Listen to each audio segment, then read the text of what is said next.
Hello and welcome to Deep In Pact, a proud member of the Doof Network where we dive deep into Wildbow's most inhuman work 5 years on. Coming up next is Elliot Diebold. And that was Ruben Morehouse. And we are back to talk about a new arc, Execution, with Execution 13.1. And so this arc begins with Blake just kind of coming to terms with the fact that he has a new brother-in-law on the horizon, as this potential brother-in-law threatens him with a giant knight with a giant lance. Yeah, brother-in-law to be, I guess. I mean, it's interesting. There's mentions of like an arrangement later in the chapter and stuff like that. We never actually saw what I would say is the important part of, or not the important part, the contractual part of their arrangement. The terms of engagement, as it were. Yes. Like we saw Alister kind of propose to Rose, but we didn't actually see, because they're practitioners. I assume even proposals, especially kind of out there ones like this one, come with a lot of I guess just a larger contract. Sort of, if you do this, then I don't have to marry you type shit. A lot of baggage. I suspect there's some form of magical prenup that takes place here as well, right? Yeah, presumably. I mean, it's interesting because they'd have to change the vows, right? Like traditional wedding vows, at least like Christian ones include all that stuff about till death and all that. I mean, presumably practitioners give themselves an out. Like they don't get to do that with familiars, but I assume they do it with marriages. I don't know. Maybe they don't. It's till death asterisk. Yeah. If you just send them for a quick trip to the abyss, that counts. Yeah. I mean, that's what a divorce is in Pact terms. It's, murdering your spouse and then reviving them from the dead afterwards so that your vows have, run their course. Anyway, so this chapter starts off right out of the gate with the bell playing more and more of a part, which is going to be important. Interestingly, Blake feels it starting to affect him again and notices that it makes him want to attack Alister, but kind of realizes this and calls himself off. Yeah, because the bell had sort of fallen by the wayside a bit recently, and I think this is, the bell was such a big part of late Arc 11, early 12, and then it's sort of fallen off, and I think this is Wildbow sort of, using it for a sort of sine wave of tension. Like he brings it up and it had us all paranoid about it, and then he lets it fall to the background, and it's like, oh, you don't need to worry about that. And then right at the start of this chapter, it just starts shooting straight back up. Yeah. Yes, it becomes very relevant again. And there's this bit, okay, I don't know what to make of this. So Alister basically asks Blake, oh, so since you're here, it seems like everything went well at the house. Blake's like, nah. And then, anyway, it gets to this point where Rose assumes that Blake is here, possibly not because things went well at the house or because things went really badly, but because he didn't trust himself to be around the Cabal in his monstrous form, which I don't think is true. It doesn't feel true, although Blake kind of was freaking out a bit and ran away from them rather than confront any of these thoughts that he was having around them. But he also doesn't deny this very well from Rose, so I don't know what to make. I think there's some truth to it. Like, I do not think it was his main motivation. I feel like the main part of his instincts was he just had to get away from them. But I think part of that was definitely the fact that he probably thought if he stayed there, he was going to get violent. Because if you think back to what he was like in 12.6, that last chapter there in the drains, he was livid. Yeah. So I think the reason he can't fully deny this is because it's not completely untrue. I think that was, part of his motivation. And maybe he didn't think about it explicitly back then, but, that's Blake's MO, is to not think about things at the time. Yeah. I don't know. It's interesting to me to think about because it's not that he doesn't deny it; it's that he can't deny it. He responds saying, "Well, it's based on how you word it," which is such a non-answer. But he also doesn't confront this inside his own head when Rose says it. He doesn't think, "Wait, was I actually going to attack them?" He just kind of, I don't know, brushes it off. Yeah, no, that's a bad thought. We don't want to think about those.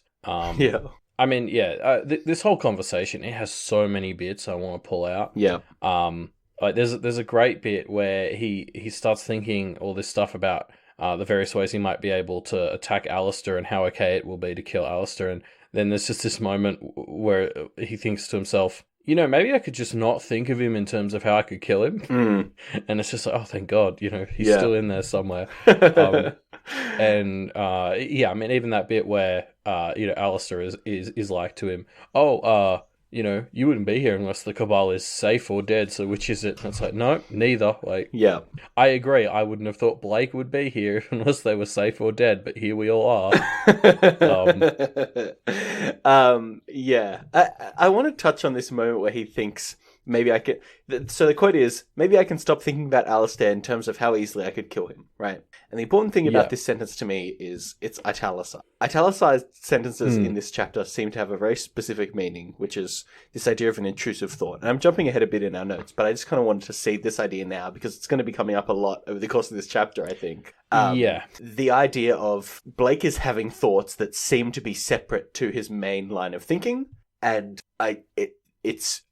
they're of dubious and uncertain origin. There are some that seem incredibly aggressive, and I would ascribe to Molly, to the Bell, or maybe to the Abyss.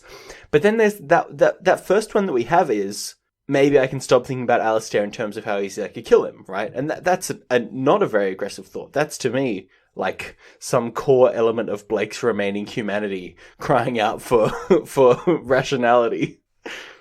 Yeah, I mean, I guess I need to double check. I tried to keep a bit of an eye on this after I saw it in the notes, and I'd want to watch closer, especially like moving forward or going back. Like I think for me, the italicized thoughts like that really are meant to be thoughts that Blake thinks to himself. And like I agree that, you know, there's probably more of them in this chapter because there are more things sort of pushing thoughts into his head. So it's coming up more. But I don't know if the italicized text is indicative of any particular origin of these intrusive thoughts. It's more just whenever he has these sort of important thoughts to himself. And we start with, I think, one that's sort of quintessentially Blake. But as we go on, they get darker and darker until the end. Yeah, that's fair. I mean, obviously I'm kind of theory crafting this a bit here, but there are, like, you know, Blake is thinking things to himself constantly throughout this chapter that aren't italicized, right? Like the sentence before the one that's italicized is, he's thinking about Alistair and whether he's independent, blah, blah, blah, right? I don't know. The italics is there for a reason. And maybe it is just to emphasize that, because obviously italics are used to emphasize words and stuff throughout this entire story. But it feels to me like, especially considering some of them and how invasive they seem, that there's something more going on here. Yeah, it could be representative of an aspect of whatever is controlling Blake at the moment, be it the Abyss, the Bell, Blake. Yeah. There's still bits of him in there. It could be representative of one of those aspects making a big push. Yeah. I think the only other thing I wanted to bring up from this section is we talked so much about Rose's clothes last chapter. Yeah. And I think only a few chapters before that we talked so much about Blake's clothes, and we never drew that connection between the two of their clothes. Yeah. And Blake does it here, and I was just like, we're idiots. I mean, this is so... This is so good, the way we almost open this conversation between the two of them with Blake noting how different their clothes are, and we've sort of seen the important symbolism behind both of their clothes, and it really sets up how just naturally opposed they are at this point. Yeah, and I love this because we have been talking about these clothes and what they mean to the people, but it gets expanded out even more when Blake uses these clothes to kind of inform a reveal that he's about to make, which is it's so perfect. Like, it's a perfect example of these there being like 3 layers of hidden meanings behind everything. Yeah, it's so packed. It's not just metaphorical in text, it's not just metaphorical out of text, it's also in universe as meaning, like it does all 3. It's great. Yeah. So Alistair basically says to Rose, hey, can I just kill this guy? And Rose is like, no. But she hesitates. she has to think about it. I don't think she actually explicitly says no. I think, like, at best, the interpretation I would pull out of what she says is, not right now. Yeah, it's kind of a, well, just hold off a second. Let me think about it. Yeah, she basically she sort of says, "Let's just talk about it a bit more." Yeah.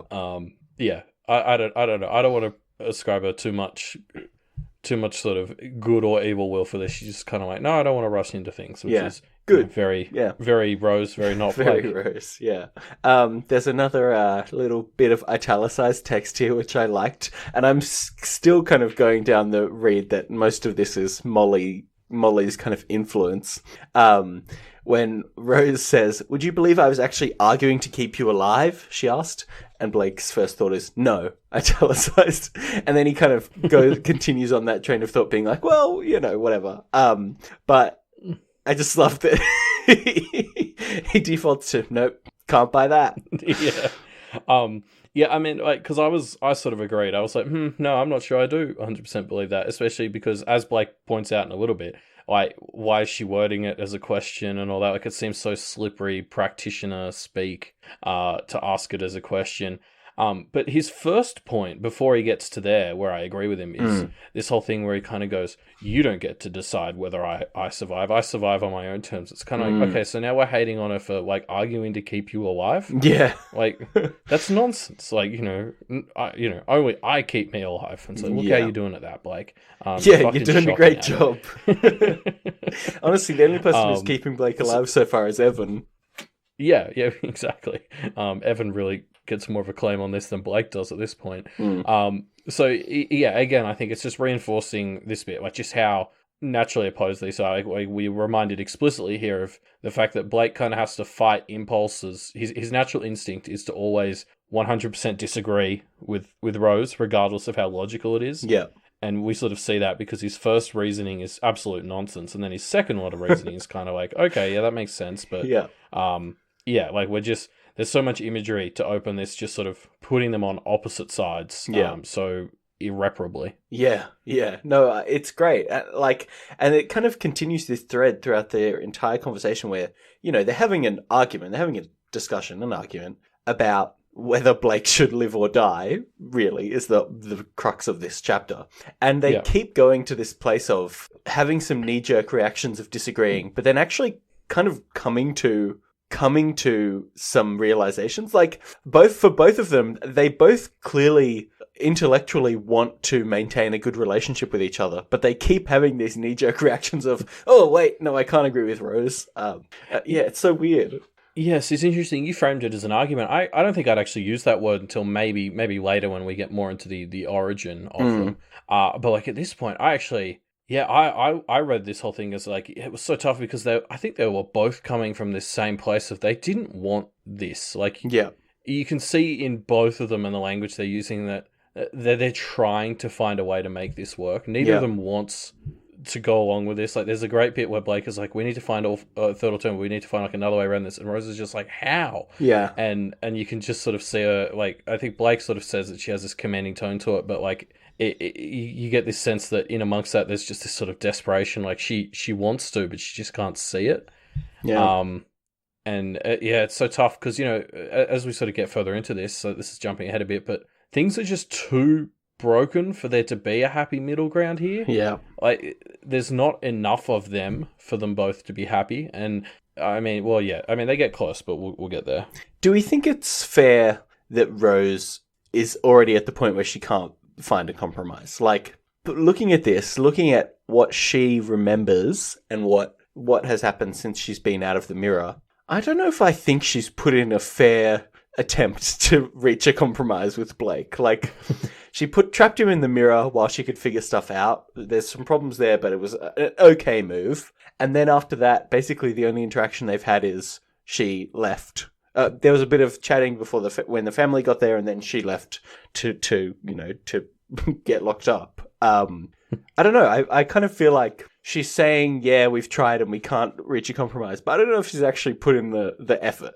I mean, I don't know how much time she's had to, but again, like, I think the thing between these two, like, the reason it just sort of can't work is because any sort of compromise hurts both of them so much. And I mean, this is why Barbatorum does this, is because you literally have to give up some of yourself to make these compromises. And so, of course, eventually one of the pair, I won't spoil who, is willing to sacrifice some of their self to do this. Who could predict which one is going to sacrifice some of himself?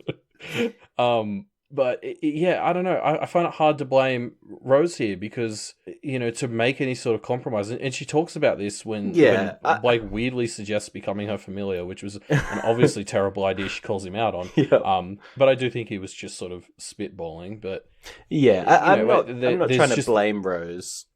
You're right, but it just kind of, I don't know. It's a no-win situation. It is obviously a zero-sum game, right?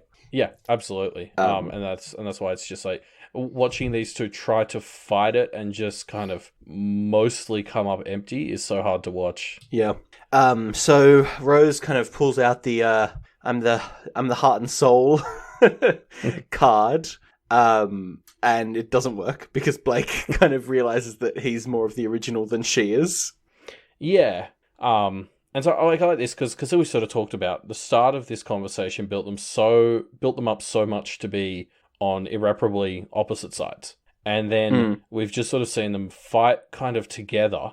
They've basically been working together as much as they can to find a way around this. And then it kind of devolves, as any conversation between these two does, into them kind of like one-upping each other in realness, basically. Yeah, who's more real, that person gets to decide, is basically where they're at, right? Yeah, and so it's just a bit crushing to see this pivot, because you're like, oh, they were like, they were against each other, and then they started to work together, and now, because it wasn't working, we've had to see them fall back to being against each other. Yeah. The thing about it to me is, Rose 100% believes she is real, and that's what allows her to feel justified in this, right? Like, I think that's because when Blake actually strikes a good point that she might not be the real one, in air quotes, you can tell that it clearly, like, it devastates her. Yeah. No, she's totally been holding on to the concept that she's the real one. And Blake already had to go through this not being the case in the trains. And I mean, we saw what it's done to him. Yeah. And so sort of Rose being hit with this idea that she's not just intrinsically a lot more human than Blake is tough. Yeah. I love the part where Blake says the line, he says, "You might have the heart and soul. Whatever a heart and soul are without friends," which is fucking ace burn on Rose. Like, fuck. Yeah. It's so good. And it's so...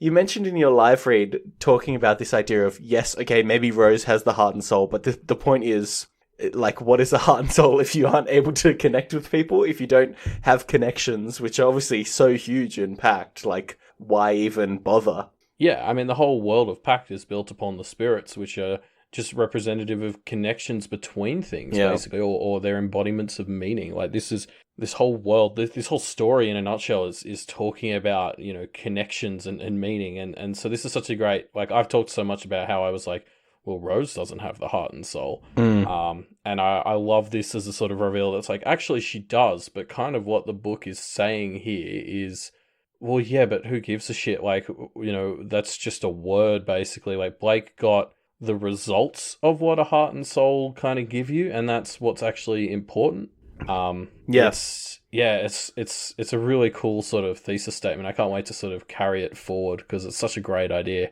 Yeah, no, it is awesome. And I love the fact that, like, it helps us explore how well Blake is able to, like, make friends and stuff, right? I mean, Rose has inherited her friendships. Even Tiffany, who wasn't a pre-split friend, as far as we know, has formed a close connection with Blake because of who he is, right? So regardless of who's got the heart and the soul, Blake has the likability, I guess. Yeah. Well, I mean, it's funny because it's led me down this sort of rabbit hole of trying to quantify as much as you can what does a heart and soul mean in this story. But I guess we should come back to that. Yeah, I mean, we'll come back to the idea of whether Blake needs a heart, because, spoilers, by the end of this chapter, he won't have one. Yeah. Oh, yeah, it's worth calling out as well. Good job on the throwaway Ross prediction there. Everyone was freaking out when you called that name out of the hat.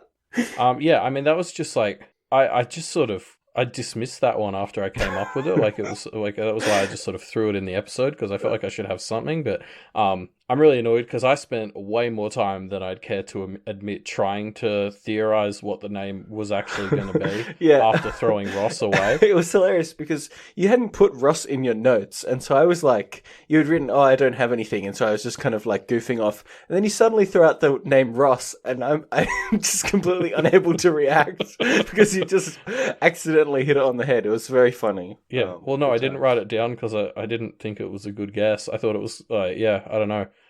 You're an accidental master predictor.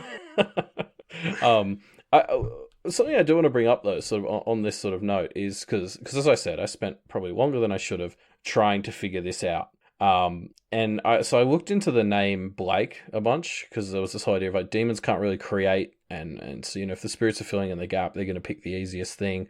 So in retrospect, Blake makes so much sense because when I looked it up, the name Blake has this interesting meaning where it kind of means black and it means white, like not black and white, but there's sort of two old, I think it was Celtic or something, words that sound similar, and one means like light and the other one means like dark, and so the word Blake in different circumstances means light and dark, and I think that sort of inherent duality in the meaning of the name is so perfect for this situation, for Blake in general. It's such a cool little sort of Easter egg in the meaning of his name. So that and I tried to use that to find a guess for what the actual name was, but that didn't lead me anywhere, and I guess now I know why. Yeah, I love the idea that the name Blake fits so perfectly because it's just the obvious name that the spirits would choose, or I guess Barbatora would choose, or Granny Rose, or as somebody. Someone who is. Yeah, exactly. Like I think it would have been the spirits, maybe. I don't know, but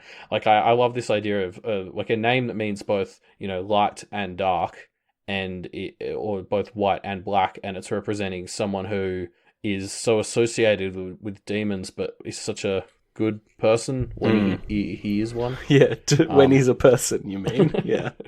Yeah, it's really cool. Yeah, the reveal about the clothes, we touched on it as well, but like the way that Blake just pulls out of his ass that because he's got actual clothes and an identity, this is indicative that he is the one who has led, or that the life he remembers is more accurate to the life that Ross remembered or lived, compared to Rose, who is basically a clone of Grandma Rose.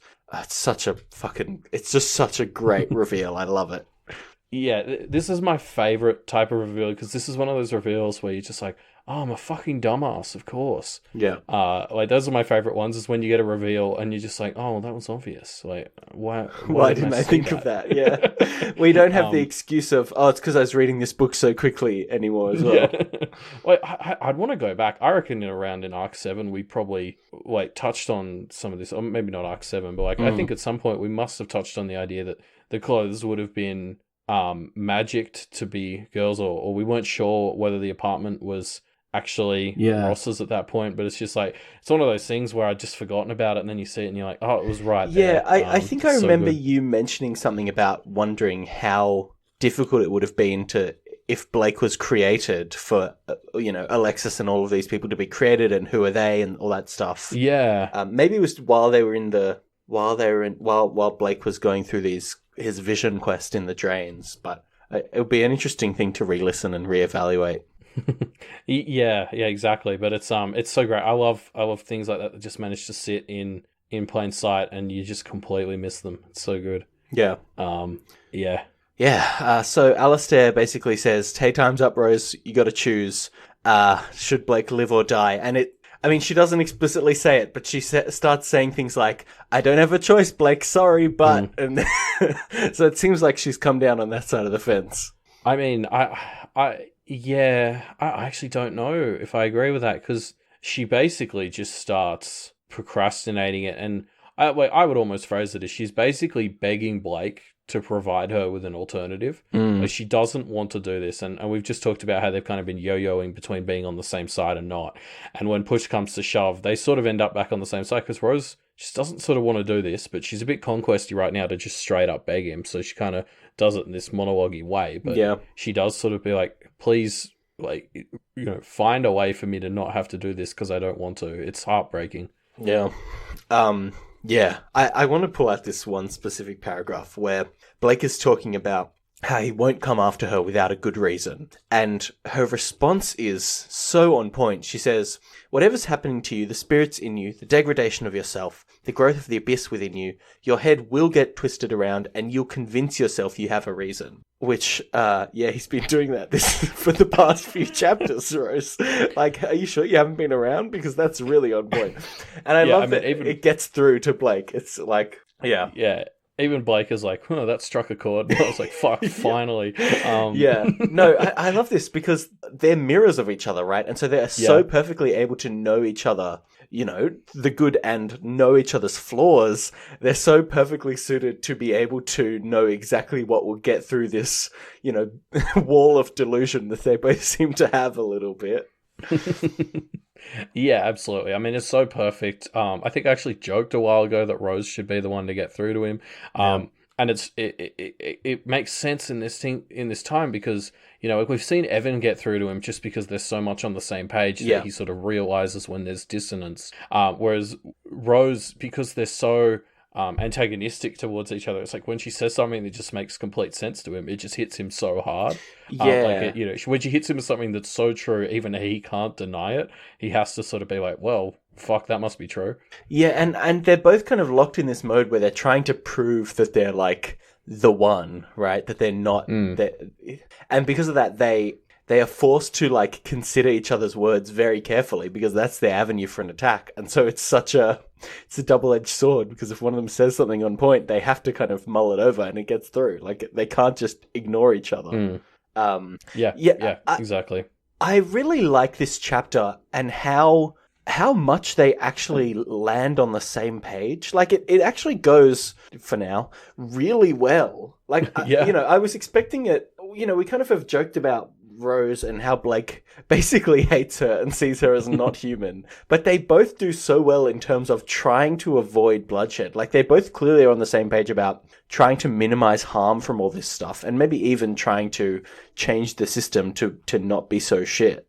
Yeah, absolutely. I mean, we spend so much time in Blake's head, and Rose has done some questionable things that it was very easy to get wrapped up in, like fuck Rose. The last few arcs, and every now and then we get our head pulled back out of the water in that regard.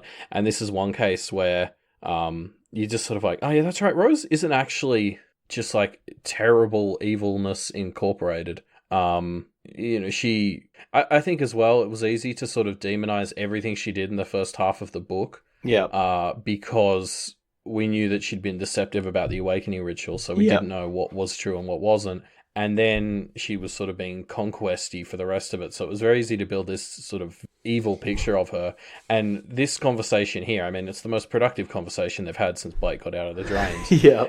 And it just reminded me of kind of what they used to be like in, say, arcs 3 or 4 when they were like, they really struggled to work together, but they were kind of on the same page. They both did want to do good. And I'm wondering if that's maybe why Ross was chosen. This is something I've been thinking about. Like, why not choose Paige or someone who, or someone like Peter who's shown a sort of intuition for this world, assuming like Rose could have sort of picked up on that.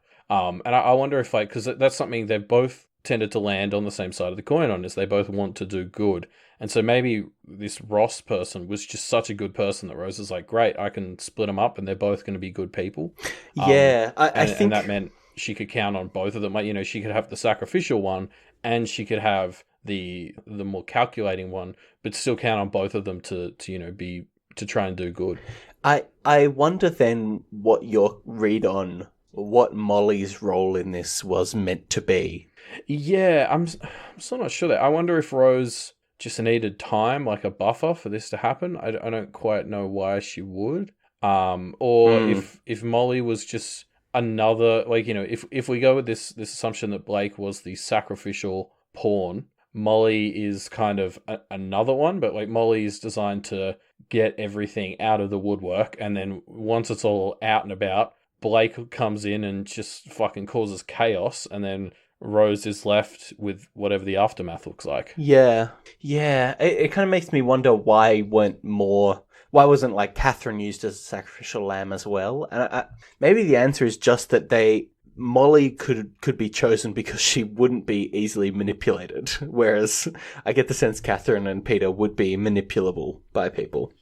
Yeah, perhaps. I don't know. It's yeah, it's hard to know. I wonder if we'll get more info on that, because I still feel sorry for Molly, despite where this chapter ends up. You do just, my God, she was just a victim. Yeah. So Blake basically realizes that he has to make a concession or die here.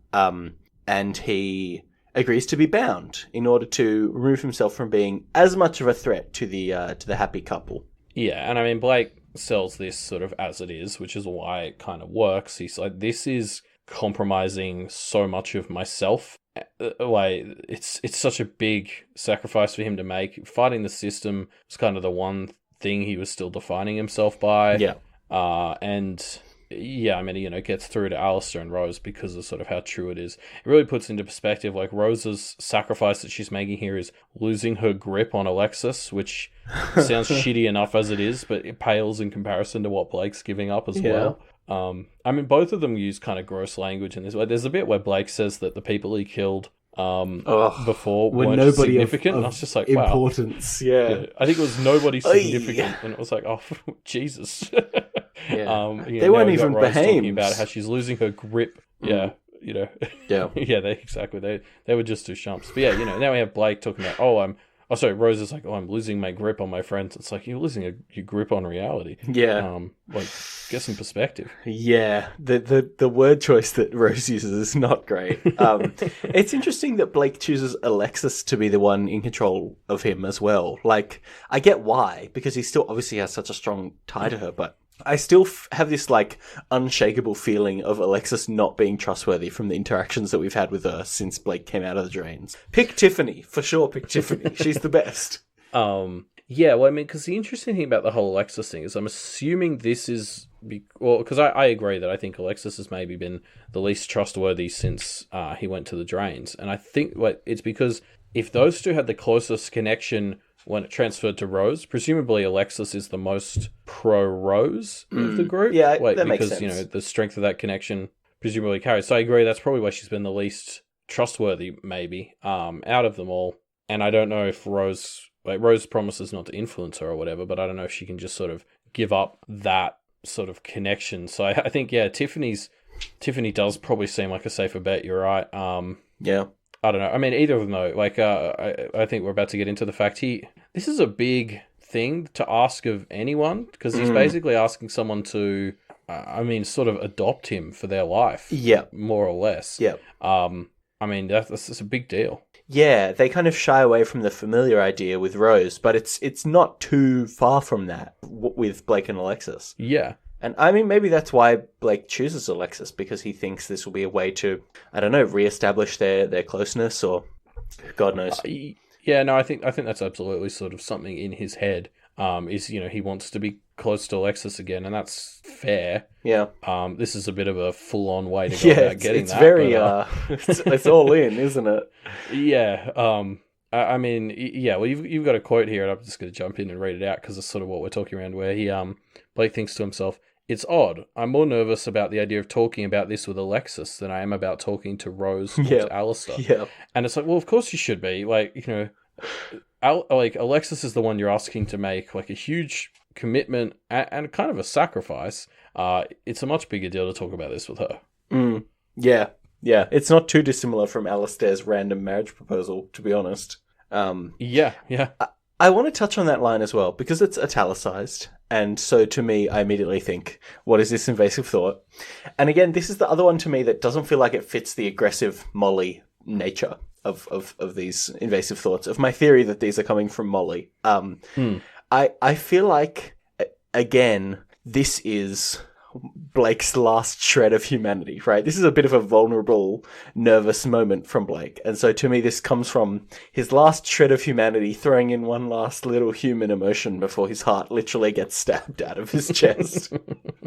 Yeah, I think we've talked about the idea that maybe these are all the bits of him competing, and I think this might be the last show of the human part, maybe. Yes.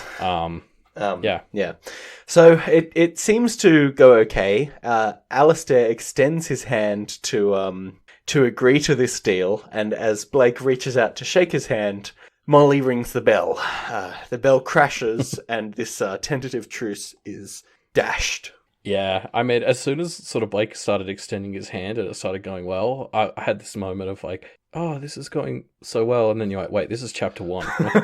this isn't going to work. Yeah. And then Molly comes and hits both us and Blake like a ton of bricks. Yeah. The vision that we get of her being killed is just this sort of visceral icing on the cake too. Yeah. As if the whole bit isn't sort of hitting us hard enough already. We have to have like a death vision put on top. It's crushing. Yeah, isn't it crazy? So Molly basically possesses Blake's body. He has a vision of her death and is left with this lingering sensation that Molly leaves him of Bahames equal bad, don't make deals with Bahames. And man, it's so... Like, it really does get you on an emotional level, right? Like, you feel Molly's anger and outrage at the fact that her family is betraying her by allying with her murderer. It's intense. Yeah. I mean, it's because it's that thing, like, Molly's causing so much bad stuff right now. Yeah. But also you can't just, like, when you take a step back and think about the whole picture of her, you can't just sort of also just feel sorry for her. Like, she was sort of twisted into this thing that's doing these things. Yeah, you know who she was twisted into it by as well. Yeah. The same person who killed her to start with. Like, Mags, come on, man, you're 0 for 2. This is just, it's crushing. Yeah. And so Molly... So I feel like, so a few chapters ago, you made an offhand comment saying something like, oh yeah, wow, the bell's still going. They haven't figured out how to shut her up yet. And like, that to me stuck out as, yeah, why haven't they been able to do that? And I think the answer is, she just is somehow getting access to a lot of power here. Like, this is clearly a pretty powerful move that she does. She basically bloodlusts all the others that are in town with this big bell crash. And it's, I don't know, like, there's something here that needs to be understood. The reason that she is so powerful. Because it can't just be Mags fed her blood for, a month or two. Yeah. I mean, I think part of it, or part of this sudden wave that we get here, is her response to Blake starting to make a deal with Alister. Yeah. And also there's talk of how the Apple of Discord was meant to sort of be keeping the bell contained to some extent. So it feels like, the sort of breaking of the dam a bit. But I agree, like, she's gone from like what was a very low-powered ghost, to kind of somewhat impressive wraith to like kind of being one of the dominant forces in an already overpowered town. Yes. I mean, assuming she's still getting power from all the angry Thorburns, I assume that's a pretty juicy well. Yeah, that's what I was just thinking. We did see her feed off of the negativity of the Thorburns, and maybe that is just a limitless power supply. Yeah, that's perpetual energy right there. We've also seen, we started to see the human side to the Thorburns last arc. Maybe that is just because Molly is eating all of their shitty negative energy. No, or healing the Thorburns is what makes her weaker. What we're not seeing right now is that over on the side, like, Peter just had a big fight with Kristoff. Ah, yes, I see. I mean, obviously, I think the other thing is she may be, I don't know what the rules are for Wraith, but she's presumably getting some sort of feedback power from the effect she's having on everyone. Yeah. Some sort of positive feedback loop, basically. Yeah, I can imagine that we've kind of already touched on the idea of how badly have things gone because of Molly over the last few chapters. I think there are some things that will have given us some power, like awakening the Thorburns and how much the house siege went to shit. Like, all this stuff to me feels like Molly has had a hand in it. Potentially, yeah. So I absolutely love... So Blake stabs Alister in the hand, right? Good work. Yeah. And Alistair's like, oh, good, Blake. He kind of gets it. Blake's like, no, it wasn't me. And Alistair's like, yeah, I get it. And then Blake has He's this so thought. reasonable. I know. Blake has this thought of the card of balance and being like, oh, so everyone's going to be left unhappy. Wait, if everyone's left unhappy, then... And then Blake gets attacked by the knight. It like unfolds so perfectly. I love it. Like, the idea of this prophecy being interpreted in the worst possible way. Ultimately, it's just like it's so monkey's paw. It's so packed. Yeah, well, and there's the yo-yo because you're like, wow, Alistair's being so reasonable, and Yeah. I probably should know better by now, but I was kind of like, I'm really impressed, and this is all still going well. Yeah. And then Blake has the thought about, wait, if that card was balanced, and you're like, oh fuck, Yeah. it's so well delivered, yeah. Yeah.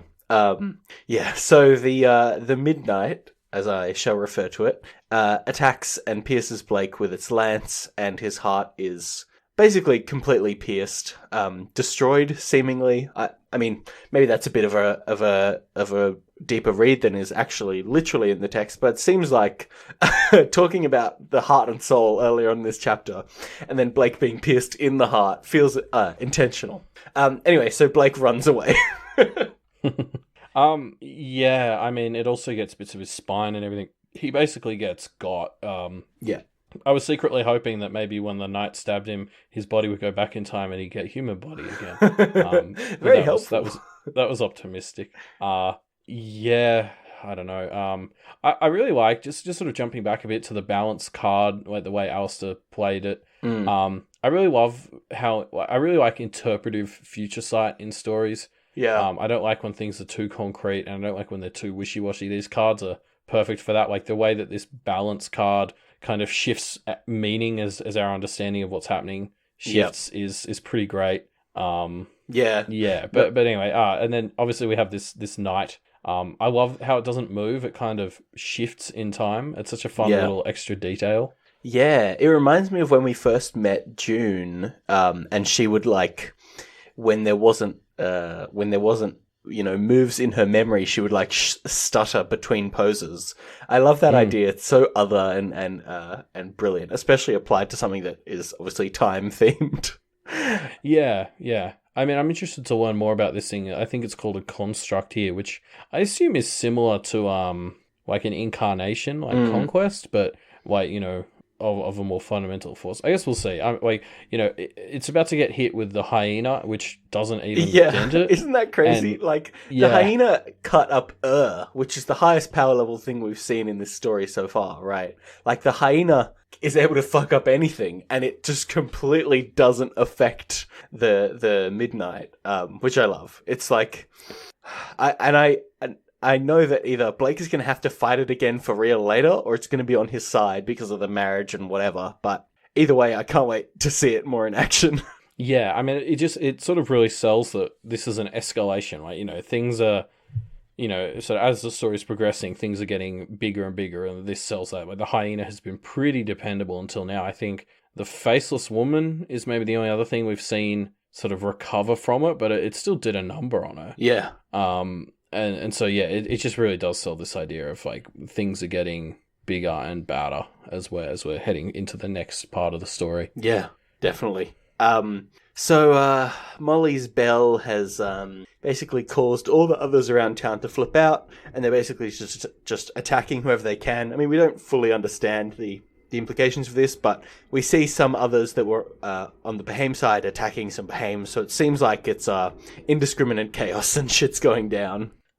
Yeah, we've talked a lot over the last 3 arcs about how Jacob's Bell is this sort of powder keg, and it kind of feels like it's just blown up. Like, I'm assuming this is like, the final act of Gremlins style shit going through the street, causing panic and trouble. Yeah. Except, a little bit more violent than Gremlins, probably. I mean, that was pretty violent. I don't know. It's such a great ending to the first chapter of an arc. Like, it's almost the most crazy start to an arc. Like, we finished the first chapter. Our main character is the second most dead we've ever seen him. He's dying in a ditch. I don't know. Maybe this is third. This might be third. There was the time he was eviscerated by Isadora, and there was the time he went to the drains. Those are both pretty big deads. This is, I think, third worst death. It's right up there, is the point. Yeah. And then obviously, as that's going on, like as he's sitting down to sort of die on the side of the road, like assuming he's gonna have to get help from somewhere, but I don't know where. But he's basically about to sit on the road and die.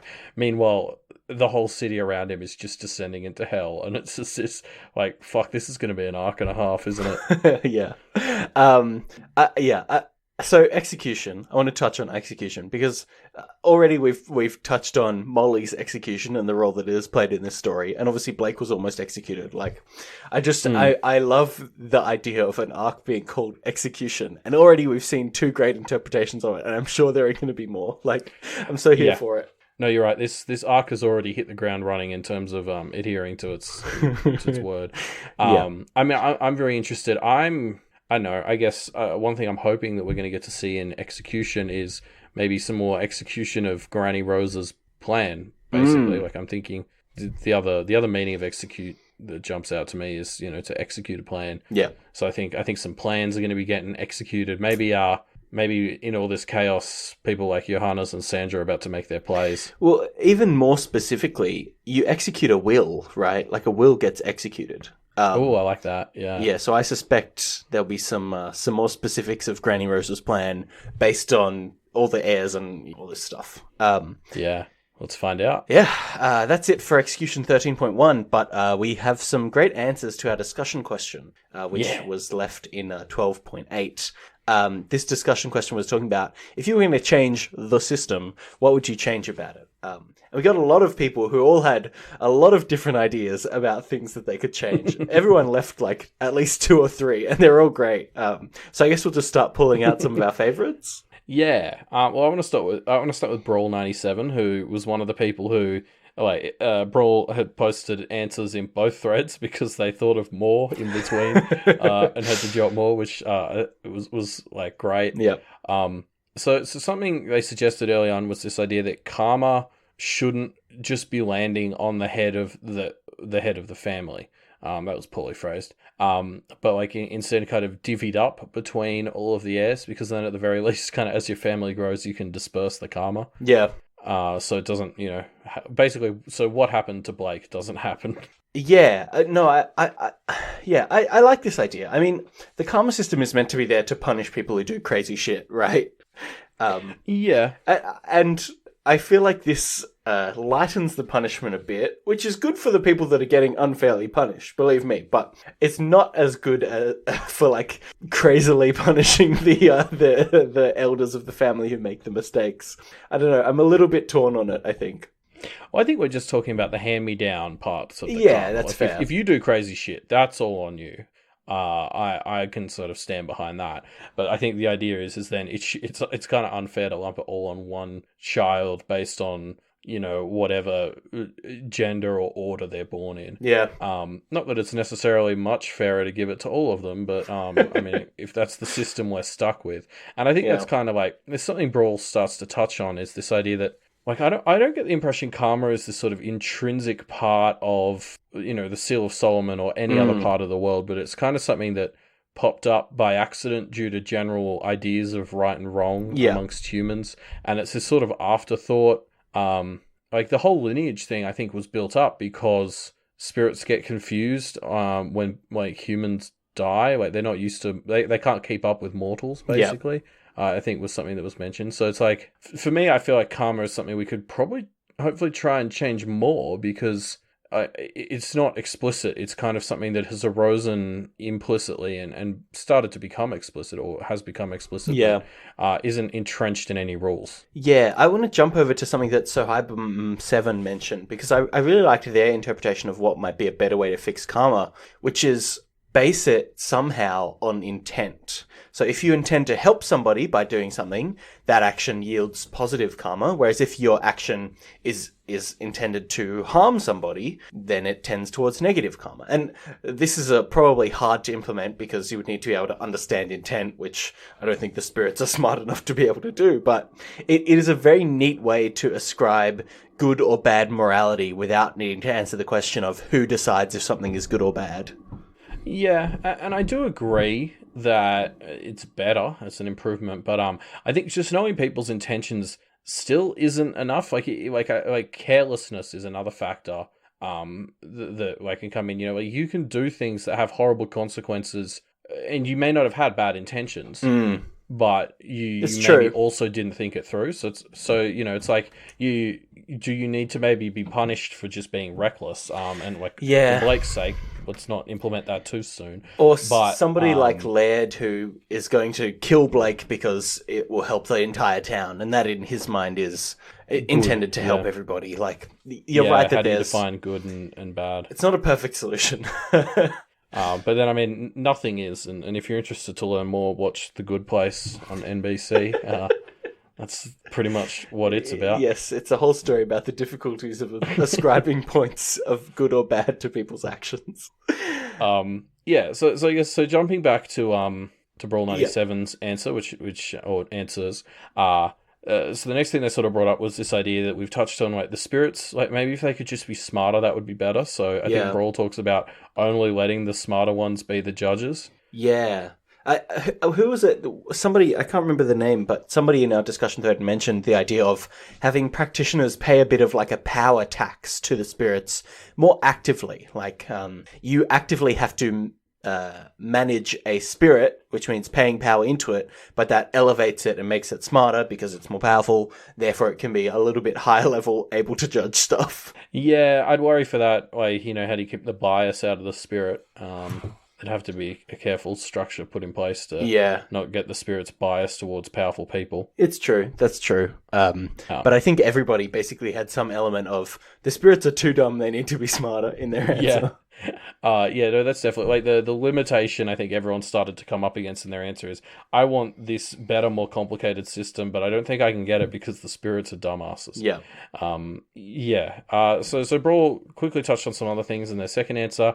Number 3 was to, more specifically in Jacob's Bell, the idea of nerfing the demons. Like, everyone's so worried about fighting the Thorburns, and Brawl was like, why not just have them, like, sign a disarmament, like if we're talking about the nuke sort of analogy, just have them do some disarmament, burn the stuff, and is that, if that's possible, can we do that? I mean, actively kill the more powerful demons, right? Yeah, so like do something like offer the Thorburns some sort of position of prominence and some power if they get rid of all their nukes. And I mean, I don't know if that would have flown while Rose was in power, but you got to think, God, if somebody had offered this to Blake, he'd be keen. Maybe Granny Rose's original instructions prevented that. Like, thinking all the way back to Arc 1, he had the instructions from her, and if he didn't follow them, it goes to the lawyers. Maybe that's what's preventing that. But I agree. If that is an option that could have happened, it certainly seems better than where we are now. I also loved Brawl mentioning the idea of instead of having justice and karma be so punitive, have some more rehabilitative options. And they basically talked about having something that was like the Night's Watch from Game of Thrones, where you can basically declare yourself bankrupt and go and do community service for a few years to kind of wipe your slate clean. I mean, the in-universe comparison Brawl made was to where Mags is now. But in the grander schemes, basically what we're talking about is taking the black from A Song of Ice and Fire. I mean, the other in-universe comparison that you could make is it's kind of like joining the lawyers, but without the the diabolism. Yes, I think because if you're joining the lawyers, you're explicitly doing it in service of demons, which I think scares people off. Having a more positive community service angle, I think, would make it more successful. And then I think the last thing Brawl quickly mentioned was we need more stuff to help newbies, like basically more Hogwarts type institutions to say, okay, you've been introduced to this world, rather than just leaving you to the wolves, we're going to actually support you and try to make you better. I mean, I like it. It makes sense. I can see there being problems in the Pact versus it stands with things like taking responsibility and yada, yada, yada. Like, there are so many systems in this world that reward greed that I think it would be hard to try and take strangers under your wing. But I think I like the idea. I think there are options, right? So one option would be something like an apprenticeship, which is what happened for Diana, which seemed to be a pretty healthy relationship and one that led her practice to be carried on and all that stuff that seemed to go relatively well. And the other is just like, they need a library, they just need magical libraries that aren't like owned privately. They need government owned libraries, so you can just go to school, go to library, get some books, read some books. Writing a diabolic tome or whatever kind of tome doesn't seem to mean that the author has, ownership or responsibility over the person who reads it. So, write books, more public libraries, and practice solved. Yeah, I mean, again, it just comes down to this idea of stop being so fucking selfish, everyone. Yeah. Although I guess that leads to these ideas of how can we make the system less rewarding to people who are selfish. And I think the answer is proportional power tax rates. So higher tax rates for the more powerful, where they pay in more power, and that power is used for communal goods like smarter spirits, public libraries, and all these great public works that we can all enjoy. Yeah, I mean, I'm all for it. Yeah. Tax brackets. Yeah, and in fact, that sort of and that sort of leaves us into Kalsubalu V2, their answer. And obviously, this is something Kalsubalu is a bit of a master of because they're already clearly, it's version 2 of Kalsubalu. This is, they're familiar with the process of upgrading. So, yeah, I mean, I think my favorite thing from Kalsubalu's answer was just get rid of all the bloodlines. They're shit and they're causing so many of these problems. Yes. And so many of these selfish cycles we've seen has been built around families and bloodlines. And maybe if we get rid of this, that would solve a fair few problems. Yeah, I think that's something that's hard to implement because obviously family is something that is so important, not just in Pact, but in, the real world.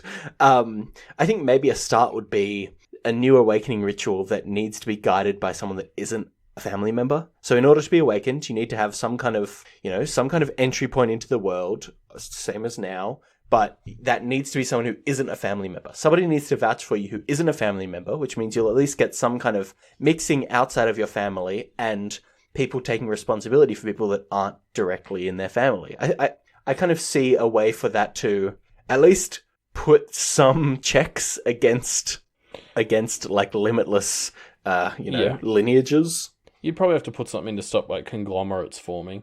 But yeah, I don't know. I do just like this because we've seen a lot of family lines in this story, and almost none of them have been a good thing. Yeah. This would also stop things like Conquest owning the Fell bloodline, which was obviously not great. Exactly. So I think the last thing Kalsubalu V2 brought up that I wanted to point out was this idea that practitioners should like rewrite others rather than vanquishing them. So this idea of rather than just eliminating a battle, they're trying to redirect or reprogram it. Yeah, and they used Blake as the example, which I absolutely loved. Blake obviously feeds off of fear now, but Monsters Inc. him make him feed off of laughter, and he'll be a force for good instead because the way he regenerates is by doing good acts. So you can kind of, if you are able to tweak others in order to have them want to and tend towards doing good instead of doing bad, that is a self-propagating happy system, which I loved. It's such a nice solution and one that seems achievable even within the current setup of Pact. Like I could even see some practitioners trying to do this without any other parts of the system changing and having some success. I don't know if I agree that it's that achievable. I mean, it'd depend a lot on individual circumstances.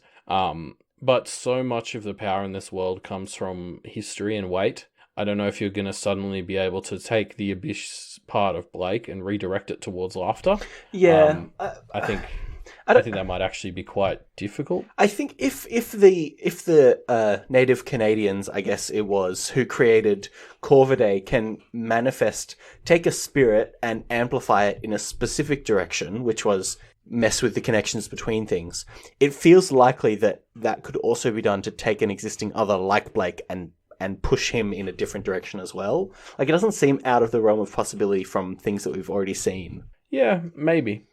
I think it'd depend a lot on what it is and what you're trying to do. Yeah. Like, as to how much power it would take. Yeah, but it's a lot of good answers in here. So, Blake, take note.